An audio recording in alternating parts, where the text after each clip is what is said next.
Hello बच्चों, आप सब कैसे हैं? आशा करते हैं आप लोग अच्छे होंगे। और आज हम लोग देखेंगे रासायनिक अभिक्रिया एवं समीकरण के इंटेक्स प्रश्न, यानी अध्याय के बीच में जो प्रश्न पूछे जाते हैं, आपके बुक में होगा, उस प्रश्न का उत्तर देखेंगे। साथ ही साथ आपको इन प्रश्नों के उत्तर के साथ कैसे हुआ और किस तरह से लिखा जाएगा प्रश्न, आप इस वीडियो देखने के बाद खुद लिख पाओगे। आपको उत्तर याद करने की जरूरत नहीं पड़ेगी। ठीक है, रासायनिक अभिक्रिया कैसे लिखा जाता है ना, और उपचयित क्या है, अपचयित क्या है, इन चीजों को आप कॉन्सेप्ट के साथ सीखोगे उत्तर के साथ। तो वीडियो के अंत तक आप जरूर बने रहना। और हाँ, यदि आप हमारे चैनल में नए हैं तो चैनल को आप लोग जरूर सब्सक्राइब करिएगा, क्योंकि यहाँ पर आपको इतना कॉन्सेप्चुअल वीडियो मिलता है कि आपको साइंस, मैथ और भी सारे सोशल साइंस, इंग्लिश सबका वीडियो आएगा। तो आपको तैयारी करना 10th क्लास का एकदम फ्री ऑफ कॉस्ट में होगा। ठीक है, चलिए देखते हैं हम लोग। पहला प्रश्न कह रहा है, जब लोहे के कील को कॉपर सल्फेट के विलयन में डुबोया जाता है तो विलयन का रंग क्यों बदल जाता है? दोस्तों, बहुत बहुत इंपॉर्टेंट प्रश्न है ये प्रश्न। इसको डायरेक्ट आपको बोर्ड के एग्जाम में आपको देखने को मिलेगा। साथ ही आप कोई भी एग्जाम दे रहे हो, फर्स्ट टर्म, सेकंड टर्म, आपको ये चैप्टर अगर इंक्लूड है आपके सिलेबस में तो आपको जरूर ये प्रश्न मिलेगा। बहुत इंपॉर्टेंट प्रश्न, आपको प्रीवियस ईयर में कितने बार आया है ऐसे प्रश्न।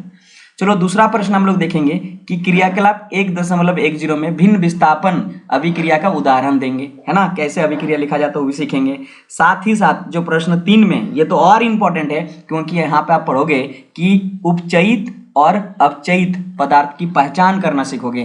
क्या है उपचयित और अपचयित? ठीक है, तो चलिए हम पहले प्रश्न की ओर आगे बढ़ते हैं और पहले प्रश्न का सोल्यूशन देखते हैं, यानी उत्तर देखेंगे। ठीक है, पहला प्रश्न यह है हमारा कि जब लोहे के कील, देखो लोहे के कील आप लोग घर में देखे होंगे, लोहे के कांठी, है ना, हम लोग ठोंकते भी हैं लकड़ियों में, घरों के दीवारों में, वही हमारा लोहे के कील, ये समझ लेना। कॉपर सल्फेट के विलयन में डुबोया जाता है, यानी लोहे के कील को कॉपर सल्फेट के विलयन में डुबाएंगे तो विलयन का रंग क्यों बदल जाता कह रहा है। रंग बदलेगा, क्यों बदल जाएगा, ये हम लोग देखेंगे। बच्चों, सबसे पहले हम समझ लेते हैं कि यहाँ पे जो दो पदार्थ के बीच में अभिक्रिया है ना, वो क्या है। पहले हम अपना उसको समझेंगे ना, अभिक्रिया बाद में, एकदम कॉन्सेप्ट के साथ समझते हैं। लोहे के कील तो आप समझ गए। कॉपर सल्फेट, देखो कॉपर सल्फेट CuSO4, है ना। यहाँ पे दो पदार्थ है, कॉपर और एक सल्फेट, दोनों मिला है तो बना है कॉपर सल्फेट। इसमें दोस्तों 5 अणु जल भी रहता है। ठीक है, लेकिन हम लोग लिखते नहीं है जल को। ये कब लिखा जाता है? जब बोला जाता है क्रिस्टल फॉर्म, है ना। क्रिस्टल फॉर्म किसका? कॉपर सल्फेट का। दोस्तों ये जो ना, इसका रंग एक्चुअली नीले रंग का होता है, इसीलिए इसको ब्लू विटोरियल भी कहा जाता है। तो एक प्रश्न यहाँ भी आपका बन जा रहा है कि कौन सा यौगिक को ब्लू विटोरियल कहा जाता है, तो आप लिख लोगे CuSO4 5H2O। ठीक है, चलिए इसका कलर क्या होता है? नीले कलर का होता है। ये याद रखना, किससे कलर का होता है? नीले कलर का होता है। चलो, जब लोहे के कील को कॉपर सल्फेट के विलयन में डुबोया जाता है, ये तो आप क्वेश्चन में जो दिया है वही लिखा हुआ है, कोई बड़ा बात है नहीं। तो विलयन का रंग नीले से बदलकर हरा बन जाता है, यानी ये जो नीले कलर बदलकर हरा बन जाएगा, ग्रीन कलर का बनेगा। और वो जो पदार्थ बनेगा वो हमारा आयरन सल्फेट होगा, क्योंकि लोहा कॉपर की अपेक्षा अधिक सक्रिय धातु है। सक्रिय धातु मतलब है ज्यादा अभिक्रियाशील है। यहाँ पे ये समझना है, सक्रिय का मतलब ज्यादा अभिक्रियाशील है। यानी अगर यहाँ पे दो धातु, देखो कॉपर और एक हमारा आयरन, तो यहाँ पर कॉपर कम अभिक्रियाशील धातु है और आयरन यहाँ हमारा ज्यादा अभिक्रियाशील होता है। इसीलिए यहाँ पे क्या करेगा, यह कॉपर सल्फेट के घोल, गोल नहीं है, घोल लिखना आप लोग, में से कॉपर को विस्थापित करने की क्षमता रखता है तथा आयरन सल्फेट का विलयन बनता है। अब इसको रासायनिक अभिक्रिया में आपको लिखना पड़ेगा। ये चीज अगर आप रासायनिक अभिक्रिया लिख लिए हैं तो ये लिखना बड़ा बात नहीं, आप आराम से लिख पाओगे। तो सबसे पहले रासायनिक अभिक्रिया को बनाना आपको सीखना पड़ेगा। ठीक है, तो देखो लोहे, लोहे मतलब हम लोग जानते हैं इंग्लिश में आयरन, है ना। और लोहे को सिंबल क्या होता है? Fe, तो Fe लिखोगे। लोहे के कीले को कॉपर सल्फेट के विलयन में, तो आप लिखो पहले क्या, यहाँ कॉपर सल्फेट के विलयन में। ये दोनों के आपस में अभिक्रिया होगा, और अभिक्रिया एक तीर चिन्ह लगाकर हम दर्शाया जा सकता है, यानी आयरन और कॉपर सल्फेट के बीच में जो अभिक्रिया हुआ, अभिक्रिया के फलस्वरूप आपका जो बना है ना, वो क्या बनेगा? देखो वो बन जाएगा हमारा FeSO4, ठीक है, साथ में कॉपर भी बनेगा। देखो इसका मैकेनिज्म को समझेंगे हम, डायरेक्ट लिखने से नहीं होगा। जब तक आप केमिस्ट्री पढ़ रहे हैं, रासायनिक अभिक्रिया नहीं लिखने सीखे तो आप केमिस्ट्री में कुछ नहीं सीखे हैं। तो हम यही सिखाएंगे हम, वही ना, मेरा वीडियो एक अलग तरीके से होता है। ठीक है, तो देखो कैसे आया रासायनिक अभिक्रिया हुआ कैसे। देखो यहाँ पर हमारा Fe है और Fe का एक्चुअली क्या होता है, 2 पॉजिटिव चार्ज होता है ना, ये आपको याद रखना पड़ेगा। Fe के 2 पॉजिटिव क्लास 9th में आप पढ़े हो। और यहाँ पे कॉपर सल्फेट है। ये कॉपर सल्फेट कैसे हो, इसको अगर आप ब्रेक करोगे ना तो आपको इस तरह से दिखाई देगा। अगर आप इसको ब्रेक करते हैं तो देखो कॉपर, यानी कॉपर का 2 पॉजिटिव होता है, यानी चार्ज है ना, आयन जिसको कहते हैं, और SO4 का 2 नेगेटिव होता है। ठीक है, SO4 का जो हमारा होता है 2 नेगेटिव, ये दोनों आपस में मिला है, आपस में मिलने पर कॉपर सल्फेट बना है। तो देखो यहाँ पर अगर ब्रेक करेगा तो कॉपर 2 पॉजिटिव में ब्रेक हो जाएगा और SO4 2 नेगेटिव में ब्रेक हो जाएगा, बदल जाएगा। ठीक है, अब क्या करेगा, देखो ये आयरन ना बहुत ज्यादा रासायनिक अभिक्रियाशील है, यानी बहुत ज्यादा अभिक्रियाशील है कंपेयर टू कॉपर। मतलब तुलनात्मक तरीके से अगर आप देखोगे, कॉपर कम अभिक्रियाशील है और हमारा आयरन ज्यादा अभिक्रियाशील है। इससे क्या होता है, जब ये दोनों आपस में रिएक्शन करेगा ना, दोनों के बीच में बॉन्ड में, यानी दोनों के बीच में जो बॉन्ड है वो ब्रेक कर जाएगा और ब्रेक करके जाके इसको हटा देगा। ठीक है, और हटा देने का मतलब है विस्थापित कर देगा। कहां से विस्थापित करेगा, कॉपर सल्फेट के विलयन से कॉपर को विस्थापित कर देगा। रीजन क्या है, तो रीजन यह है कि आयरन ना ज्यादा अभिक्रियाशील होता है कॉपर के कंपेयर में, इसीलिए उसको विस्थापित कर देगा, है ना। ज्यादा अभिक्रियाशील होने की वजह से उसको विस्थापित कर देना। विस्थापित से आप ये समझो कि मान लो आप घर पे रह रहे हो, अगर कोई आके आपका घर से हटा दिया, मतलब घर तो हटाओ बोलेगा, यहां से आप हटो, तो आप सोच लो विस्थापित हो गए, मतलब आपके जगह कोई आके बैठ गया, है ना, आपके स्थान पर कोई आके बैठ गया, उसको बोल कहा जाता है विस्थापन। तो देखो कॉपर को उसके जगह से हटा दिया कौन, आयरन, तो विस्थापन हुआ। इसीलिए ये अभिक्रिया भी हमारा कैसे टाइप का अभिक्रिया है, आपको विस्थापन अभिक्रिया के एक प्रकार है। ठीक है, बात समझ में आया। तो देखो इसको हटा दिया तो क्या बना, FeSO4, कॉपर के जगह आ गया तो यहाँ पे Fe बना, तो FeSO4 बन गया। कॉपर जाएगा कहाँ, तो अकेले है और कोई है भी नहीं, किसके साथ जाके मिलेगा, कहीं नहीं मिल सकता, इसलिए कॉपर को अलग कर दिया गया। ठीक है, तो इस तरह से हमारा रासायनिक अभिक्रिया हुआ, Fe से बना हमारा FeSO4 और यहाँ पे हमारा बना कॉपर। ठीक है, यहां पर जो हुआ ना दोस्तों, ये हमारे नीले रंग का था। कैसे रंग का था, ये नीले रंग का था, है ना, पहले हमने बताया था नीले रंग का होता है। वो नीले रंग बदल कर क्या बन गया, ये हरा रंग बदल गया। ठीक है, हरा रंग में बदल गया। तो डायरेक्ट क्वेश्चन यहाँ 2-3 तरह से आपको पूछता है कि कॉपर सल्फेट के विलयन में जब आयरन के किले को अभिक्रिया करेगा तो कौन सा रंग में बदल जाएगा, तो आपको बोलना है हरा रंग में बदल गया। ओरिजिनली एक्चुअली क्या होता है, ये नीले रंग का होता है। ठीक है, तो नीले रंग बदल गया हरा रंग में, क्योंकि जानते हो यहाँ पर अभिक्रिया हुआ और नए पदार्थ का निर्माण हुआ, और हम लोग जानते हैं जब नए पदार्थ का निर्माण हुआ तो उसका रंग में बदलता है। उस नए पदार्थ का निर्माण के समय गैस निकलता है ना, है ना, उसके बाद क्या निकलता है कि हमारा पदार्थ नए बनता है, साथ में उसका अवस्था में परिवर्तन होता है। तो देखो यहाँ पर रंग में बदलाव हुआ, इसलिए हुआ। आशा करते हैं आप लोग इस प्रश्न को बहुत अच्छे तरह से समझ गए होंगे। ठीक है, तो आपको कुछ नहीं, ये रासायनिक अभिक्रिया लिख लेंगे तो आपको आंसर लिखने में आपको सहूलियत होगी। ठीक है, चलो हम अगला प्रश्न में बढ़ते हैं, अगले प्रश्न की ओर। और अगला प्रश्न जो है आपका है, और ये भी एक अच्छा प्रश्न है। देखो यहाँ बोला क्रियाकलाप 1.10 में भिन्न द्विविस्थापन, देखो द्विविस्थापन अभिक्रिया का एक उदाहरण दीजिए।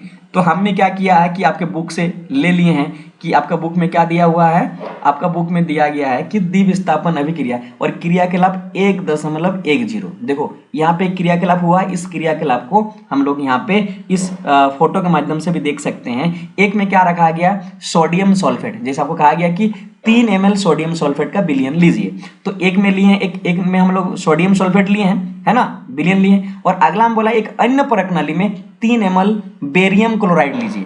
तो हमारा क्या हुआ, एक दूसरे हमारा प्रणाली में बेरियम क्लोराइड को लिया गया और ये दोनों को आपस में मिलाया। दोनों को मिलाने पर आपने क्या देखा बोला, है ना। तो यही प्रश्न पूछा है। देखो क्या होगा यहाँ पे उत्तर, यहाँ पे आप देख सकते हो उत्तर आपका हो जाएगा कि जब सोडियम सल्फेट का विलयन को बेरियम क्लोराइड के विलयन में मिलाने पर बेरियम सल्फेट तथा सोडियम क्लोराइड बनेगा। देखो कैसे बना है, रासायनिक अभिक्रिया ही आपका इंपॉर्टेंट रासायनिक अभिक्रिया। तो सबसे पहले हमारा क्या लिए हैं, सोडियम सल्फेट, और बोला 3 ml, तो आप लिखोगे 3 ml सोडियम सल्फेट, Na हमारा सोडियम हुआ और सल्फेट होता है SO4। ठीक है, तो याद रखें यहाँ पे सोडियम सल्फेट इस तरह से होगा Na2SO4 होगा। समझ रहे हो, सोडियम सल्फेट ऐसा क्यों हुआ, फॉर्मूला लिखने तो पहले आपको आना चाहिए, नहीं आता तो ये भी सीख लो पहले। ठीक है, सोडियम सल्फेट, देखो सोडियम है तो सोडियम को लिखोगे Na और सल्फेट को लिखते हैं हम लोग SO4, है ना, सल्फेट होता है। तो इसके 2 नेगेटिव चार्जेस और इसका 1 पॉजिटिव चार्जेस, यहाँ पर ये यहाँ जाता है और ये जाता है, तो हमारा बनाया जाता है क्या, Na2SO4। तो हमने सोडियम सल्फेट लिख लिया।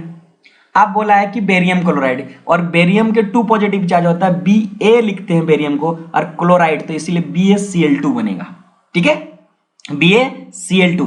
और ज्यादा इंफॉर्मेटिव बनाने के लिए रासायनिक अभिक्रिया को क्या किया जाता है, उसका अवस्था को भी लिखा जाता है ब्रैकेट के अंदर में। तो देखो Na2SO4 बिलियन बोला, मतलब इसको लिखोगे एक्वा। ठीक है, हम यहाँ लिख दे रहे हैं एक्वा, AQ से दर्शाते हैं। बेरियम क्लोराइड ये हमारा सॉलिड है। ठीक है, क्या है, सॉल्ट है, मतलब ये सॉलिड, इसलिए S से दिखाएंगे। इन दोनों के बीच में अभिक्रिया हुआ, क्या हुआ, इन दोनों के बीच में अभिक्रिया हुआ। अभिक्रिया के फलस्वरूप क्या हो रहा है, देखो यहाँ पे Na2SO4 और Ba, एक्चुअली Na ना ज्यादा अभिक्रियाशील होता है Ba से, तो क्या करेगा, Na B को हटा देगा इसके स्थान से, और Ba जाएगा कहाँ, तो Ba इसके स्थान पर आ जाएगा जहां पर Na है। तो देखो यहाँ पे 2 तरह से विस्थापन हुआ, एक बार सोडियम विस्थापन हुआ और एक बार Ba का विस्थापन हुआ, इसीलिए उसको बोलते हैं हम द्विविस्थापन। 2 विस्थापन को द्विविस्थापन कहा जाता है। ठीक है, तो हमारा बनेगा क्या, NaCl, साथ में हमको BaSO4 और बनेगा NaCl। देखो मिल गया हमारा, है ना, क्योंकि यहाँ पे अगर Ba आके मिलेगा तो BaSO4 बन जाएगा। ठीक है, और Na कहाँ गया, यहाँ चला गया, तो NaCl बन गया। तो ये हमारा NaCl जो खाने वाला नमक है, तो आप इसको नमक भी बोलते हो, इसको सॉल्ट बोला जाता है। ठीक है, और ये बेरियम सल्फेट बना, ये दोस्तों बहुत बड़ा इंपॉर्टेंट है, ये एक अवक्षेप बनेगा। क्या बनेगा, अवक्षेप। अवक्षेप क्या है, ध्यान से सुनो, आपको पूछेगा अवक्षेप क्या, आप इससे पूछेगा कि अवक्षेप से आप क्या समझते हैं। अवक्षेप वह पदार्थ है जो रासायनिक अभिक्रिया के बाद, अवक्षेप वह पदार्थ है जो रासायनिक अभिक्रिया के बाद जो बने पदार्थ हैं, लेकिन उसको जल में अगर डाला जाएगा, जल में अविलीन है, मतलब जल में घुलेगा नहीं, ऐसे पदार्थ को अब अवक्षेप कहा जाता है। तो ये अवक्षेप बनता है BaSO4। क्वेश्चन पूछा जाता है, बहुत इंपॉर्टेंट है, BaSO4 अवक्षेप बनेगा। और अवक्षेप कैसे का रंग का होगा, ये आपका रंग हो जाएगा हरा रंग का। ठीक है, क्या रंग का होगा, हरा रंग का अवक्षेप बनेगा। तो हरे रंग का BaSO4 एक अवक्षेप बना इस अभिक्रिया के बीच में। ठीक है, आशा करते हैं आप समझ गए ये भी प्रश्न, और जो भी आपको बोला गया था प्रश्न में, मैंने जैसे बोला था वैसे आपको दिखा दिया। ठीक है, चलिए अगला प्रश्न है हमारा 3 नंबर का प्रश्न जो है, इस 3 नंबर प्रश्न में क्या है देखते हैं। ठीक है, बोला निम्नलिखित अभिक्रियाओं में उपचयित और अपचयित पदार्थों की पहचान कीजिए। ठीक है, पहचान करना है कि कौन उपचयित हुआ और कौन अपचयित हुआ। ठीक है, तो सबसे पहले आप समझो थोड़ा सा कि उपचयन है क्या। देखो उपचयन का समझते हैं हम लोग। उपचयन का मतलब होता है किसी पदार्थ में ऑक्सीजन की वृद्धि, यानी एडिशन ऑफ ऑक्सीजन। दोस्तों अगर कोई पदार्थ में अगर ऑक्सीजन आके मिल जाएगा, ऑक्सीजन का योग होगा, ऐड होगा, तो वह बन जाएगा उपचयन अभिक्रिया कहता है। ठीक है, और वो बन जाएगा उपचयित, है ना। और अपचयन क्या है, मतलब अपचयित जो किसी पदार्थ में ऑक्सीजन का ह्रास, मतलब है ऑक्सीजन का निकल जाना किसी पदार्थ से, अपचयन कहलाता है, और वही उपचयित हो जाएगा। ठीक है, समझ में आया। अब देखो हमारा रिएक्शन क्या है कि 4Na है ना, 4Na मतलब सोडियम है और ये ऑक्सीजन है, ये दोनों आपस में रिएक्ट किया और हमारा क्या बना, सोडियम ऑक्साइड बना Na2O। ठीक है, और ये 2 दिया गया है इसको बैलेंस करने में। क्लियर है दोस्तों। इस अभिक्रिया में आप देख रहे हो कि ऑक्सीजन का योग हो जा रहा है, किसमें, सोडियम में। क्या हो रहा, सोडियम में ऑक्सीजन का योग हो जा रहा है। और हमने अभी सीखा किसी पदार्थ में ऑक्सीजन की वृद्धि हो जाए, मतलब योग हो जाए, तो वह पदार्थ क्या कहलाता है, अपचयित। क्या कहलाता है, अपचयित। तो हमारा क्या होगा, सोडियम जो है यहाँ पे Na हमारा हो गया अपचयित, नहीं क्या कहलाएगा, उपचयित। क्या कहेंगे हम लोग इसको, उपचयित। ये उपचयित हो गया। क्लियर है। अब अगला प्रश्न देखो 2 वाला में बोला कि Cu कॉपर ऑक्साइड, ठीक है, और यहाँ पर हाइड्रोजन, क्या हुआ, हाइड्रोजन आपस में रिएक्ट किया, कॉपर से ऑक्सीजन निकलकर कॉपर बन गया और साथ में बना वाटर। क्या बना, वाटर, यहाँ से निकलकर वाटर बना। यानी यहाँ पे आप देख सकते हो दोस्तों क्या हुआ है, बहुत अच्छा चीज क्या किया, ऑक्सीजन का रिमूव हो गया, मतलब ऑक्सीजन का ह्रास हो गया। कहाँ से? कॉपर ऑक्साइड से। जब ह्रास हो जाता है तो हम लोग बोलते हैं अपचयित। तो यहाँ पर क्या हो गया, CuO हमारा हो गया अपचयित, है ना। क्या लिखोगे? अपचयित, ध्यान रखना, अपचयित हो गया, ठीक है। और ऑक्सीजन क्या हुआ, हाइड्रोजन में ऑक्सीजन ऐड हो गया, तब तो H2O बना। तो इसका मतलब है जो हमारा हाइड्रोजन था वो क्या हो गया, हाइड्रोजन हमारा हो गया उपचयित, ठीक है, उपचयित। तो ऑक्सीजन का ऐड होना, जोग होना उपचयित, और ऑक्सीजन का ह्रास होना, ऑक्सीजन का निकल जाना अपचयित। क्लियर हो गया? आशा करते हैं, ठीक है। तो